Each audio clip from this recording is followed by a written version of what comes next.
Welcome to YMCA Storer Camps, where I'm standing here on Stony Lake, one of the most favorite places of our campers and families and guests and students that come to camp. I want to take a few minutes just to share what we've been going through these last couple of months. We're going to talk about the past, the present, and the future of camp. And I'd like to start by just thanking our leaders from the past. The leaders who designed our big spacious buildings and our lodges, and the donors who allowed us to put screens and new windows in all of our cabins the last few years, because all of those amenities here at YMCA Storer Camps helped us provide a safe summer for the kids. And I want to thank you all for sticking with us through these last few months. Talking about summer camp, it was a wonderful experience. We had over 850 people here on property. That included volunteers and staff and overnight campers and day campers and guests and groups that came, and volunteers that stepped up to help us when we had a lot of work to get done and not quite enough hands to fulfill it. I would like to think that we use our camp mottos to help get us through difficult times like this, and we did. We start looking at enthusiasm. Year one motto for our campers, if you were here as a child and you remember that. Our staff were enthusiastic and really happy and excited to get things going here at camp. We were waiting for approvals. We followed the instructions from the federal, state, local, and our accreditation entities to get things ready for kids to be here. All with a little nerves and a lot of enthusiasm. Next, responsibility. That's our second year camper motto. We had very responsible staff members, leadership team, and parents and volunteers that helped us get through the summer months. Volunteers who were scheduled to come and had been exposed to COVID would call and say, "Sorry, I can't come. I have to self-quarantine."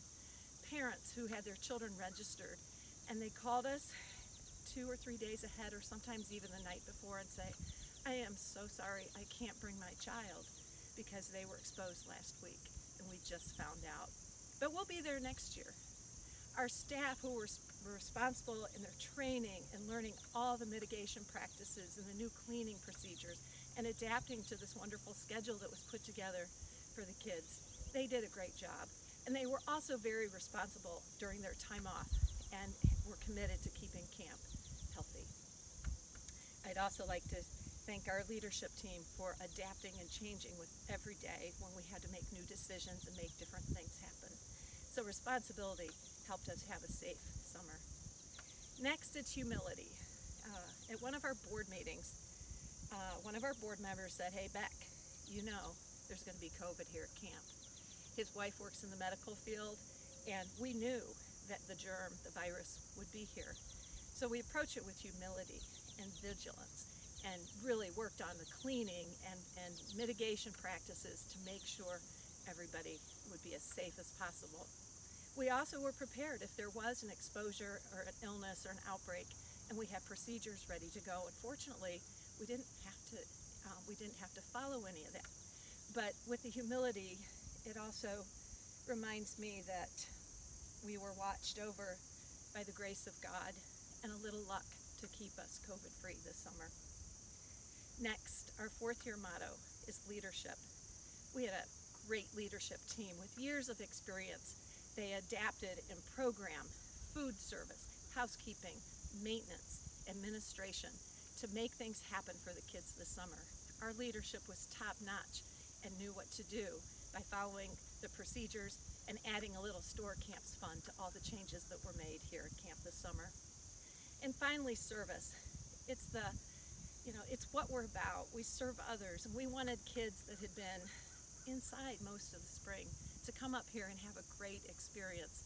And that commitment to service to others really made this place special this summer for the kids who were able to come, and the family campers, and the special guests that we had on property. Next, I would like to focus on the fall and what's happening here through January. I'm sorry to share with you that our outdoor education program has been suspended for several months. And I was on a meeting recently with other YMCA camps around the country, and they all have decided to suspend their programs as well. With the uncertainty and the spikes and the spreads, we want to make sure that when we're bringing others back into camp that we can do it. And outdoor ed is different because you're bringing different schools from different communities together, and there's no time to go home or prep before you come to quarantine kids like we could in summer camp. We are going to be offering some day programs and small group programs through the weekends, and we're excited about that. But I think what's most exciting is we're going to be able to start summer camp registration in October. We're going to put the schedule together, get everything ready, and we'll alert everybody when it's ready. I believe that the mitigation practices will be still very similar to what we did this summer. We're going to ask parents and campers for ideas for improvements and adapt those in, but we'll go ahead and plan a summer with the same safety precautions as we did for this year. We do have an open house coming up on September 12th that from 1 to 4, and invite you all to attend. And then we'll have a few other day programs like homeschool and Camp Catch a Rainbow. Our program for kids with a cancer diagnosis are going to have a day-long family camp program in October. Finally, we're going to need your help this year. With no revenue coming in, we still have program facilities, animals to care for and take care of, and we need to sustain Storer Camps during the next several months, so we're ready to open and provide our mission-driven activities for the kids next summer or late next spring.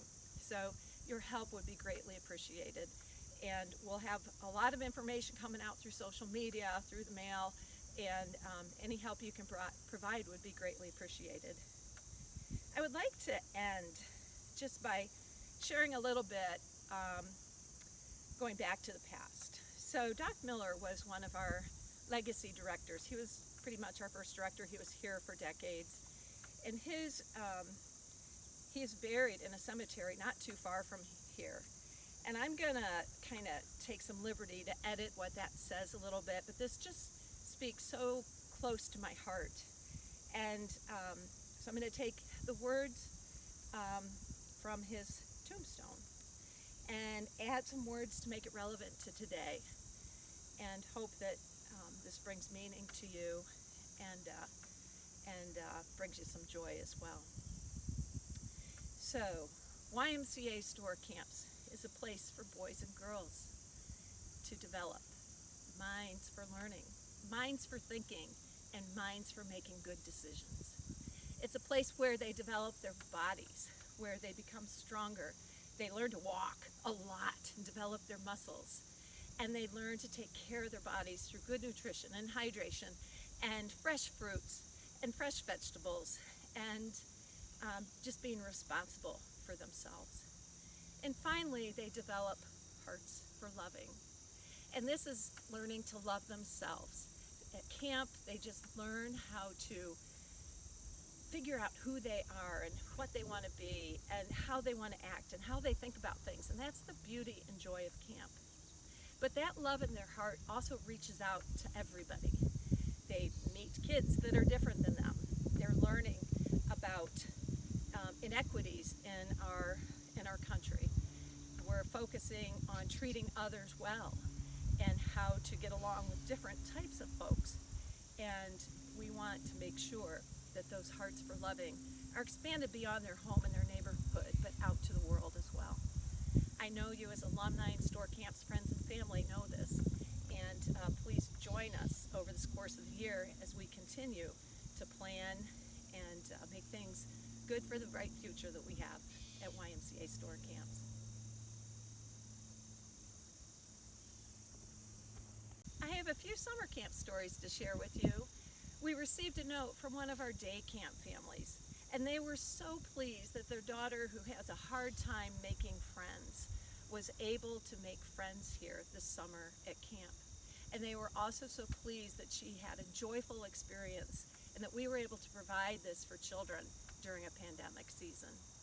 I also have a little story about one of the cabins that the girls in this cabin didn't feel like they had enough campers in their cabin because we had reduced capacity in each cabin this summer. So they invented a make-believe camper that joined them at meals and all their activities, and they added to their fun through the creativity of adding another camper to their group. And another favorite of mine this summer was just listening to one of our first year summer camp counselors at the Gaga pit. For those of you who don't know what Gaga is, it's a big round hectagon, and it's kind of like Foursquare, but the ball never stops moving. You don't catch it and move it, but if you get tagged by this ball, you're out of the pit. And this counselor was amazing. He made this amazingly fun for this game that the kids like to play a lot, but they played it a little more this summer as well. And he did a play-by-play action on every move, every time that ball moved, on the camper's name, the shirt they were wearing, how it hit somebody on the bottom of their leg, how, oh, they're out, oh, they missed the hit. And it was just so much fun to hear his creativity making that a lot of fun for the kids. And finally, we had a cabin of explorer boys that were amazing. And it was a great group of kids. They were so happy to be here. And every time I saw them, they were laughing. Every time I'd sit down to talk with them in Malachi during a meal, somebody would say something, they'd all crack up and just giggle for a couple minutes. And they just had a great time. They had a lot of joy and fun together. It was a great group of kids. And I actually knew a couple of them, and as one was leaving, I know he was experiencing his first realization that he really cared about some of these other people here at camp, and it was really emotionally kind of hard for him to leave. And I know another camper in that cabin has a life goal of just making everything fun. So it was a great combination of children to bond and have a great time at camp. Those are just a few of our stories. There's tons more, and we'll be bringing more to you in the future.